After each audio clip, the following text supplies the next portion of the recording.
chosen to do my presentation on auditory processing disorders because I find that they are not only very common, but also not common, and I find that very interesting. So, what it is a hearing disorder. However, when I say hearing disorder, it doesn't actually affect the inner cortex of the ear. What it affects is the speech processing centers in your brain. It affects between 3 to 5% of school-age children, and it causes problems understanding what they hear. And unfortunately, it's mostly just ears and brains not fully cooperating or coordinating. The shortened version of it is CAPD.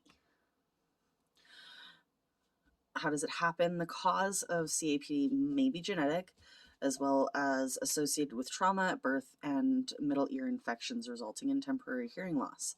Auditory processing disorders can also be associated with diseases such as aphasia and Parkinson's. It can be hard to identify because children are often wrongly diagnosed or is seen as having learning disabilities. What it looks like can vary between person to person, but trouble listening and paying attention, easily distracted when background noise is around, needing to have things repeated or ask a lot of questions to clarify, having difficulties understanding oral instructions, especially in noisy environments, and they may have difficulty carrying on phone conversations or electronic conversations. They'll have delayed reactions to things as their brain tries to process what was said. And then, of course, suffering from reading difficulties as well as maybe needing visual cues. What it feels like to have it would be to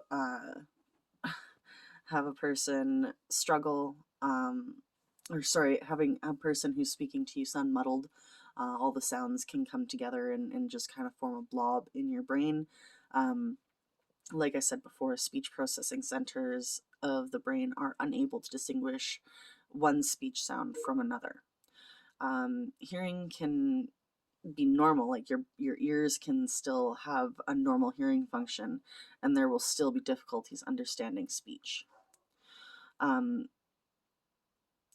So essentially, the brain can't hear even though the ears can. It can be treated, however, not cured.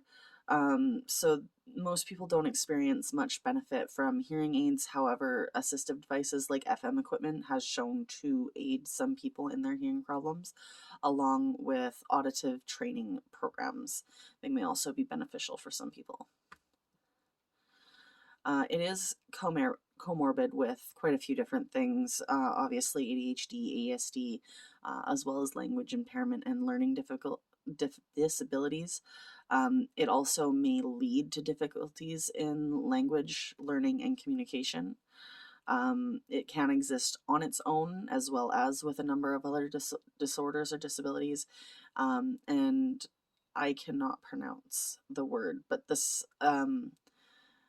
because of the skill involved in auditory processing, some suggest that it should be diagnosed by the specific deficit, so difficulty processing signals and noise, or difficulties with auditory discrimination, etc. You can get diagnosed quite easily. Well, I say easily. You can get diagnosed basically by performing a bunch of different types of auditory tests in controlled environments, along with inclusion of electrophysical procedures and behavioral tests administered. And these are my sources.